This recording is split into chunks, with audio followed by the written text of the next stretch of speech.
Olá, graça e paz, Deus abençoe a tua vida. Hoje nós vamos falar sobre Daniel, esse profeta guerreiro de Deus, que venceu obstáculos dificílimos. Daniel, ele foi levado de Jerusalém, que era a terra dele, ele foi retirado. Olha o que a Bíblia diz, que o rei Nabucodonosor, ele determinou para Daniel e para os amigos de Daniel que foram retirados de Jerusalém, determinou o seguinte, ó: uma ração diária das finas iguarias da mesa real e do vinho que ele bebia, e que assim fossem mantidos por 3 anos, ao cabo dos quais assistiriam diante do rei. O que o rei estava querendo ali? Simplesmente que Daniel e os 3 amigos dele se alimentassem, ficassem muito bem alimentados. Queria fazer uma bondade ali para Daniel? De forma alguma. Ele queria não somente dominar os judeus, ele queria também mudar a cultura, mudar a fé, mudar os princípios do povo de Deus que estava inserido na Babilônia, numa outra cultura. Foram levados presos para aquela cultura.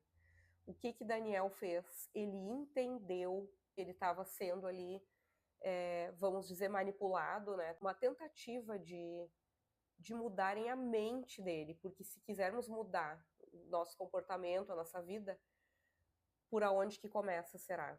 Pelo externo? Não, começa pela nossa mente, né? Então, mesmo muito jovem, Daniel entendeu isso. E aí ele pensou, não, eu não vou me contaminar com as comidas que o rei está me oferecendo, porque ele quer que durante 3 anos eu coma igual eles, eu me comporte como eles. Isso vai resultar no quê? Eu vou acabar sendo igual a eles, né? Então Daniel, ele não quis, ele resolveu não se contaminar. Surgiu assim o tão famoso, né, chamado jejum de Daniel, que na verdade o jejum de 21 dias não foi esse, não foi com esse fim, tá? Mas esse jejum que Daniel fez de 10 dias, ele comeu somente legumes e ele dispensou as finas comidas do reino da Babilônia para não se contaminar com a cultura, com os costumes que não eram do seu povo. Então, até agora nós vimos aqui, ó, 2 desafios, tá? Vamos recapitular. Primeiro, ele foi levado, tirado da terra dele, era um menino de 13 a 15 anos, mais ou menos, e foi levado para a Babilônia. Segundo obstáculo, a intenção de Nabucodonosor, algo muito sutil, né? Uma tentativa de manipulação. Ele sofreu ameaça de morte caso ele não interpretasse um sonho do rei. Olha o que aconteceu, tá?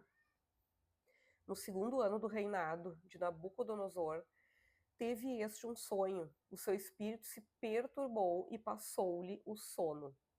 Aí sabe o que ele fez? Ele chamou todos os sábios, os magos, todas as pessoas que interpretavam sonhos na Babilônia e pediu que interpretassem esses sonhos. E Daniel fazia parte dos sábios, tá? E aí essas outras pessoas que o rei chamou não souberam interpretar. E ele ficou extremamente perturbado e disse, não, se não souberem interpretar, todos os sábios serão mortos. Então mais um desafio para Daniel aí, mais uma barreira, né, dificílima para ele, porque o rei exigiu que não somente ele interpretasse o sonho, mas que também ele dissesse qual é o sonho. Ou seja, vem cá, me conta qual é o meu sonho e me dá a interpretação, né? Aí Daniel ainda assim não se entregou, não reclamou, não retrocedeu, orou e Deus deu essa capacidade para ele de interpretar sonhos dificílimos. Talvez o maior desafio de Daniel tenha sido a cova dos leões. Ele não quis adorar outro Deus, neste caso, né, uma pessoa. Ele não quis se dobrar e prestar adoração a outra pessoa, e sim somente a Deus. Então ele foi punido dessa forma. Só que ele não retrocedeu e ele enfrentou a cova dos leões sem nenhum prejuízo. Deus fechou a boca dos leões, fez o leão jejuar, como diz uma música, e Daniel não sofreu dano nenhum. Então nós podemos pensar assim, ó, mas o que fez Daniel ter tanta força assim? Mesmo sabendo nós, ele era um homem de oração, é claro, mas se a gente for pensar assim, ser uma pessoa de oração, mas e daí força para entrar numa cova de leões? com tanta coragem, com tanta firmeza, força para encarar desafios tão difíceis, né, para se manter num lugar tão tenebroso, podemos dizer, e se manter tão firme. O que será que foi o diferencial de Daniel?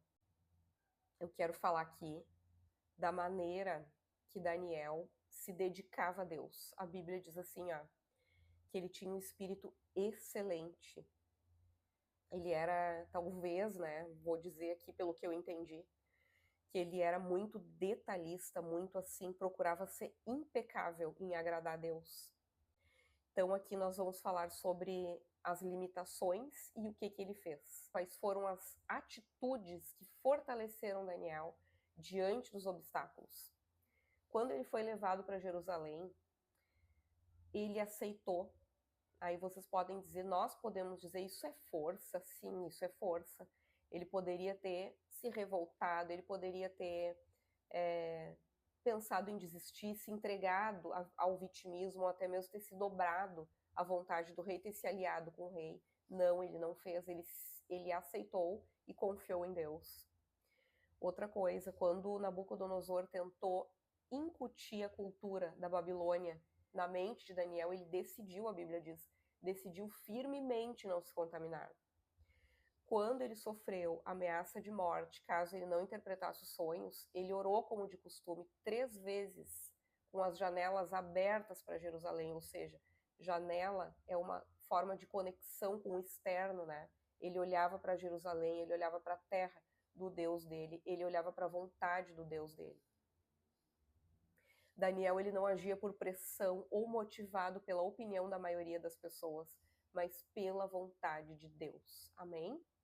Então, que nós possamos lembrar que cada um desses obstáculos que Daniel enfrentou, a solução dele foi a confiança que ele tinha em Deus. Amém? Vamos orar então, em nome de Jesus? Pai, nós colocamos as nossas vidas, Senhor, na tua presença. Eu te peço, Senhor, que essa palavra poderosa sobre a vida de Daniel, Deus, ela possa ser aplicada nas nossas vidas, Senhor. Nós sabemos que é tão difícil, Pai. Eu confesso aqui, Deus, que olhando as características do espírito excelente de Daniel, muitas vezes podemos até desanimar, mas nós temos um Deus que a tua palavra diz que por nós tudo executa, um Deus que pode inclinar os nossos corações a temer somente o teu nome. Pai, eu te peço, pelo teu amor, pela tua misericórdia, e porque o teu Espírito Santo habita em nós e pode nos capacitar para todas as coisas, que o Senhor desperte em nós, Pai, o mesmo desejo de intimidade, a mesma busca de intimidade que Daniel tinha, a mesma sinceridade de coração, Pai. Ele estava, Deus, num lugar com poderosos, com pessoas que podiam fazer toda a diferença na vida dele. Mas ele não se dobrou, Senhor. Ele priorizou a conexão contigo, Senhor. Que assim sejamos nós, Pai. Não em detrimento de outras pessoas, Pai, mas para te agradar, para arrumar alguma maneira de dizer para ti, Senhor, Deus, tu és o primeiro na minha vida. Ainda que as situações aqui fora não me favoreçam, ainda que eu não tenha um retorno imediato daquilo que eu espero, não importa. O que importa primeiro é agradar o teu coração.